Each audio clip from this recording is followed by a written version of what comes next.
You know it's a good day when you get two DDW videos. Or it could be a bad day, depending on what the videos are.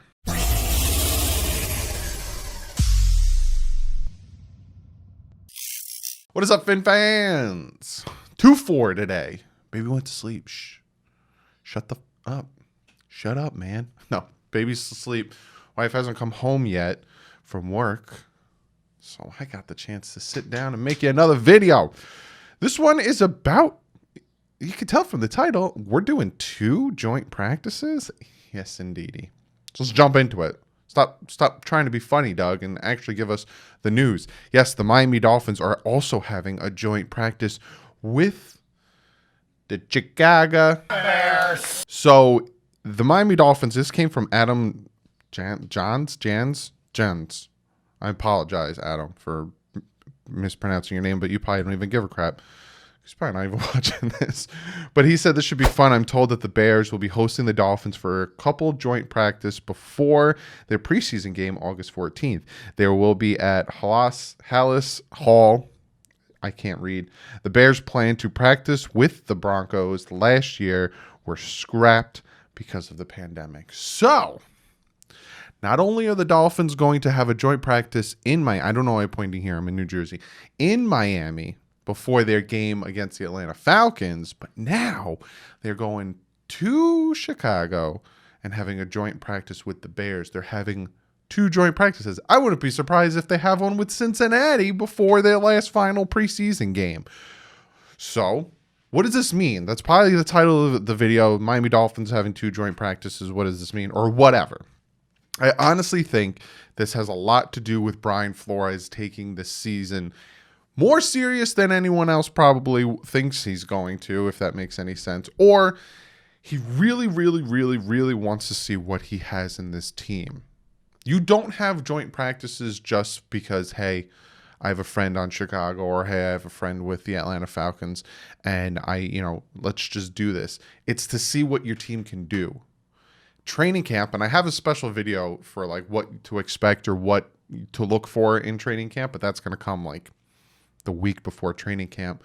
In training camp, you're going against the same guy every single day. So yeah, you can change things up and you can have that conversation. If I'm Liam Eichenberg, I'm going up against, Ogbar, I'm going up against, Jalen Phillips. I can have that conversation with, am I showing too much? Or am I leaning too much? If you're the defensive end, offensive lineman, am I my hands inside too much or my hands out? So you can have that conversation, but it's the same guy in front of you every single day. You know the offensive playbook by the time week 3 of training camp, week 2 of training camp comes around. Heck, you should know the offensive playbook by now because you had OTs and minicamp with the same guy. So it's that redundancy of, that's why a lot of times when you hear, so the offense had a good day, or you'll always hear that the defense had a good day first. You'll always hear that, especially with the new offensive playbook being installed, and especially with more offensive players being introduced than defensive players. Defense is always going to have that upper hand. It's a little bit easier. So with this joint practice, you get to face somebody that is new. You get to take your skill set that you're learning and put it against somebody that's new. Somebody that doesn't know your tendencies, doesn't know if you lean to one side versus the other, doesn't know if you like to, stop with your right foot or stop with your left foot on your comebacks and whatever. You get to try it more. And as the coaching and the guys who are assessing the players, that helps a lot too, because now you can see, all right, well, what do we have here? Do we have to address this? Do we have to address that? And like I said, not necessarily that he's taken this season seriously more than the other, but it really shows how hard and how much into this season and this team Brian Flores is really putting it. Now, again, that doesn't negate last year or 2019. It just shows that it's no nonsense anymore. You have an off season, you have your, training camp, you have your preseason. This is the year. This is the year. You've had so many, 5 first-round picks to use. You've had a ton of cap space.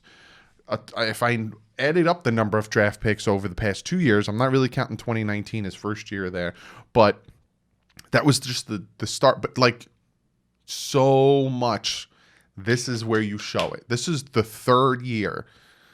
This is where Brian Flores shows this is my team. He now has his guys on the team. And you could say, oh, you don't want to. Oh, you want Herbert. But Brian Flores, but this is his team. So I think he's sitting back and he's taking this and saying, no nonsense. So I think it's an amazing thing. I'm very happy that the Dolphins are having 2 joint practices. I'll talk more about the schedule of the live stream for the preseason games because I don't think I'm going to be able to live stream every preseason game because the August 14th one, that's my dad's birthday. So I might not be able to live stream the first preseason game, but I'll probably be able to live stream the last 2. But be sure to comment below. What are your thoughts on the Dolphins having 2 joint practices?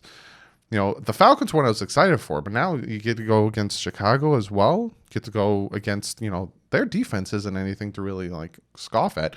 So now we get to see what Eric Rowe and these safeties can do against Kyle Pitts. And, got Matt coming at you. Have our corners go up against Robinson. This is going to be very interesting. I'm very excited. Comment below.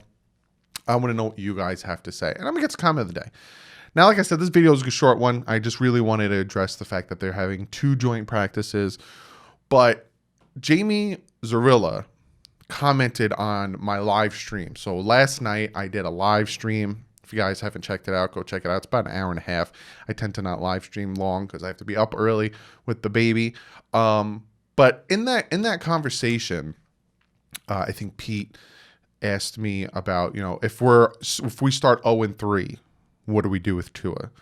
And I, again, go back and watch it. And I said to him, is it Tua's fault?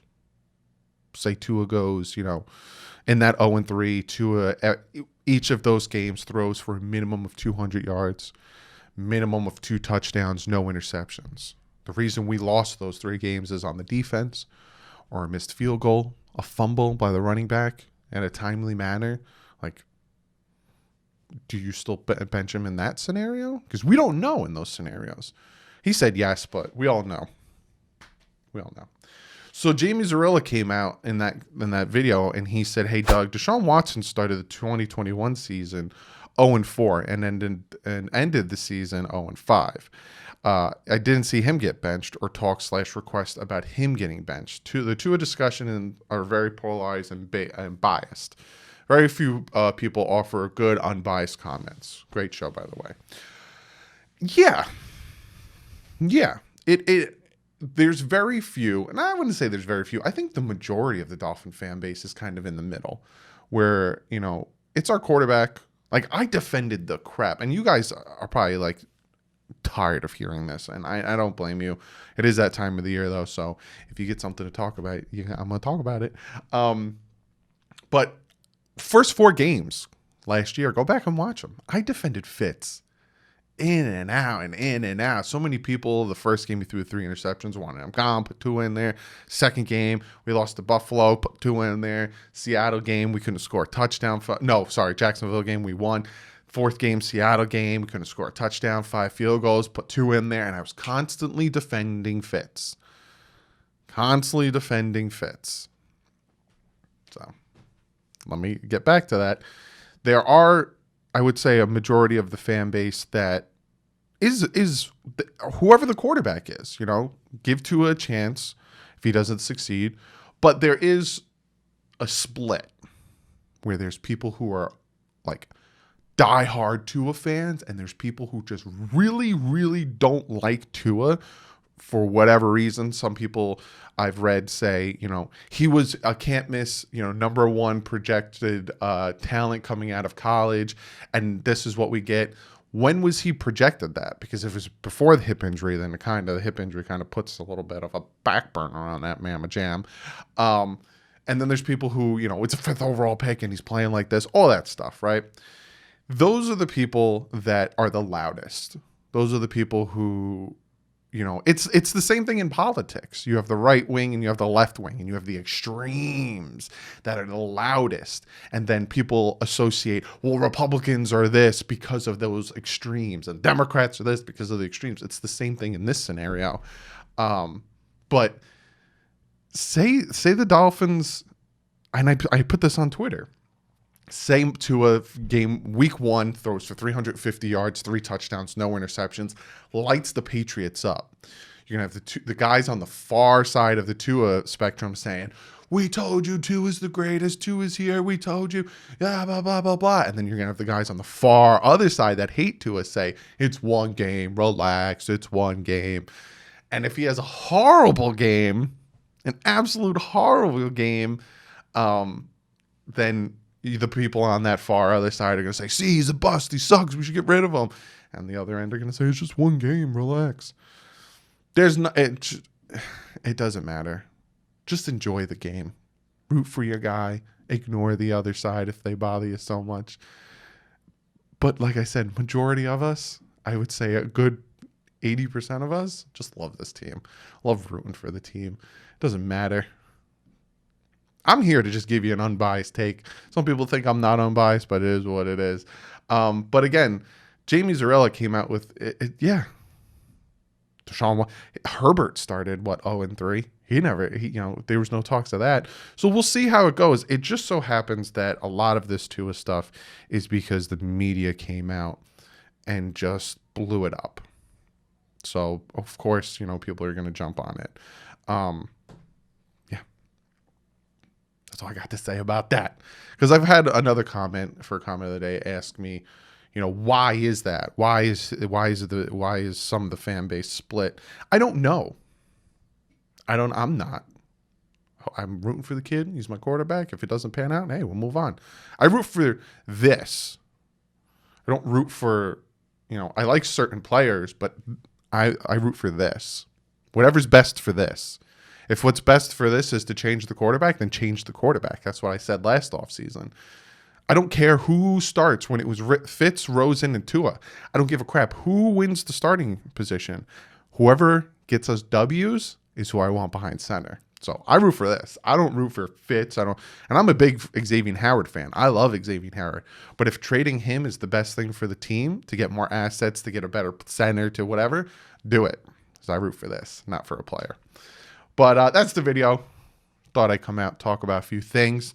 But yeah, be sure to hit that subscribe button if you like what you see. I got a ton planned for the next couple of weeks. It's going to be quiet in football town. So be sure to hit that subscribe button. Be sure to hit the like button. I never tell you to do these things, but hey, why not on this one? It's a short video. Be sure to hit the subscribe button, the like button. Other than that, guys, I'll see you Wednesday. I got a video planned for Wednesday. I'm going to start doing list videos. If you guys want me to react to Dolphin videos, leave them in the description. I'm going to start, like I said, I like doing those reaction videos. But I got list videos, top 10 videos, all that stuff planned for this next very boring month of no football talk. But like usual, guys, stay classy. Fins up.